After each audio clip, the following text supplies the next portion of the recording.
나는 다라야 와우시다. 위대한 왕이며 왕 중의 왕이며 파르사의 왕이며 만국의 왕이며 비시타스파의 아들이자 아르샤마의 손자로 하카마니시 가문이다.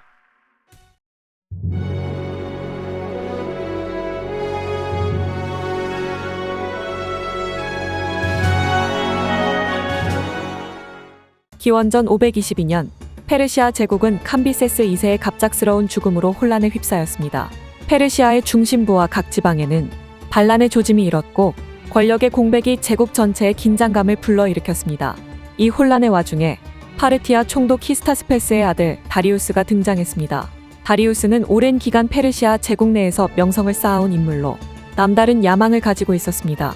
그는 제국의 안정과 번영을 위해서는 강력한 지도자가 필요하다고 생각했고 자신이 그 역할을 할 수 있는 유일한 인물이라 믿었습니다. 왕자는 약한 자를 위해 존재하지 않는다. 페르시아를 강하게 이끌기 위해서는 강철 같은 결단과 통찰력이 필요하다. 내가 제국을 바로 세울 것이다.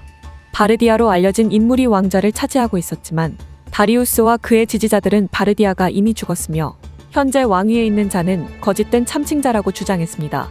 이 주장으로 쿠데타의 명분을 확보한 다리우스는 과감하게 왕좌를 차지하기 위해 바르디아를 몰아냈습니다. 그리하여 그는 제국의 새로운 통치자로 즉위하게 되었고 아케메네스 왕조의 후계자로서 제국을 이끌기 시작했습니다. 왕좌를 차지한 다리우스에게는 정당성이 필요했습니다. 비록 실질적인 권력을 확보했지만 그의 지지자들과 동료들은 새로운 왕이 되는 방식을 논의하던 중 페르시아 전통의 상징적 의식을 제안했습니다. 이들은 해가 뜨는 순간 가장 먼저 말이 우는 사람이 왕으로 추대될 것이라 결정했습니다. 이러한 제안은 단순한 경쟁이 아닌 신성한 선택을 통해 지도자를 뽑겠다는 상징적 의미를 담고 있었습니다. 다리우스는 이 규칙을 수락하며 이 전통을 자신의 이익으로 활용할 계획을 세우게 됩니다. 다리우스님, 해가 뜰 때 가장 먼저 말이 우는 자가 왕이 되는 것으로 결정됐습니다. 준비는 되셨습니까? 준비는 다 됐다네. 내 말이 누구보다 먼저 올 테니 기대하라. 다리우스는 하인에게 암컷말의 냄새를 채취하게 하였고 해가 뜰 때 자신의 말이 암컷말의 냄새를 맡게 하여 먼저 울게 만들었습니다. 교묘한 방법을 사용했지만 규칙은 규칙이었습니다. 이로써 다리우스는 공식적으로 왕의 자리에 오르게 됩니다. 다리우스는 지혜와 전략을 통해 제국의 왕으로 추대되었으며 페르시아를 이끌 지도자로서의 첫 발을 내딛게 되었습니다. 즉위 이후 다리우스는 페르시아 제국의 경계를 더욱 넓히고자 광대한 정복 활동을 시작했습니다.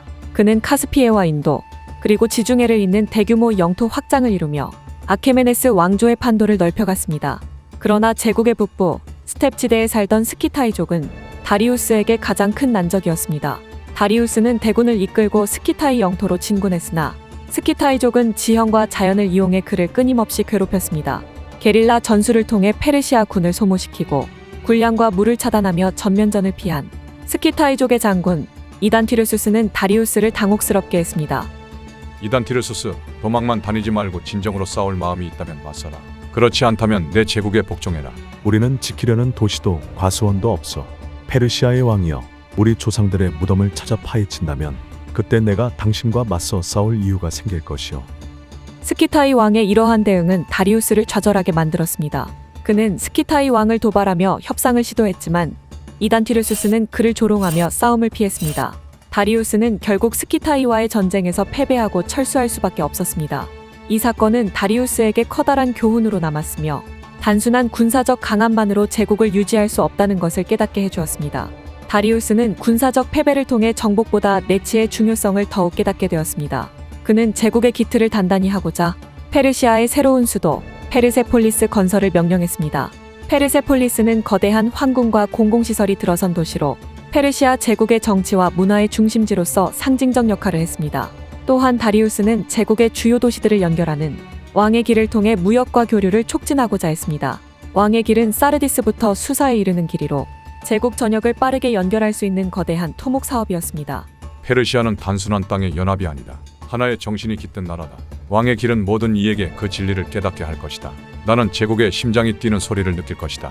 다리우스는 왕의 길을 통해 제국의 상업과 행정의 발전을 도모했습니다. 또한 노예제를 배격하고 건설에 참여한 일꾼들에게 공정한 보수를 지급함으로써 제국 내에서 공평한 경제 체계를 정립하고자 했습니다. 그리고 지방 총독 제도인 사트라프 제도를 확립하여 드넓은 제국의 본격적인 행정 체계를 확립했습니다. 결정적으로 그는 금화와 은하, 즉 화폐를 본격적으로 유통하여 이 당시에 초기 형태의 은행들이 등장했습니다.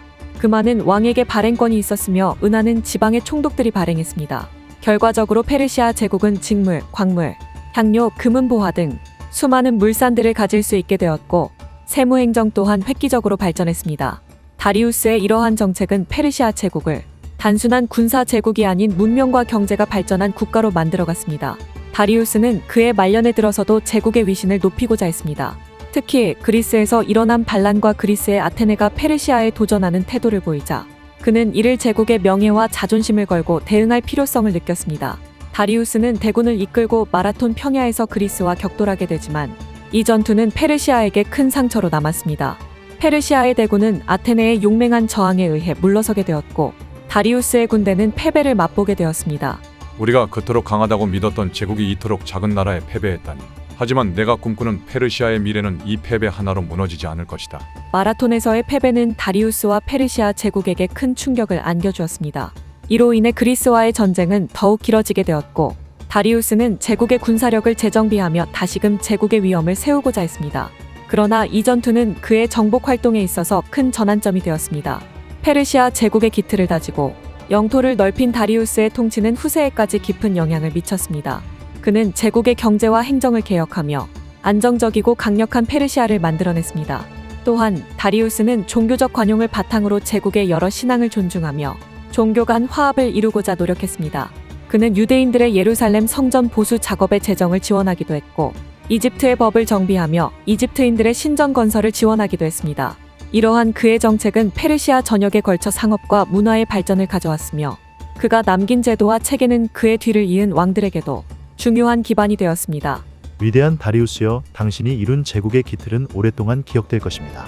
후대 왕들이 당신을 본받아 페르시아를 더욱 강하게 만들 것입니다. 다리우스 1세의 무덤은 현재 이란의 낙세 로스탐에 위치하며 그가 세운 제국의 기초와 유산은 후세에 영원히 남았습니다. 다리우스는 단순한 정복자가 아닌 문명과 질서를 세운 위대한 지도자로서 페르시아 역사 속에서 기억되고 있습니다. 그의 이름은 아케메네스 왕조의 위대한 유산과 함께 영원히 남아 있을 것입니다.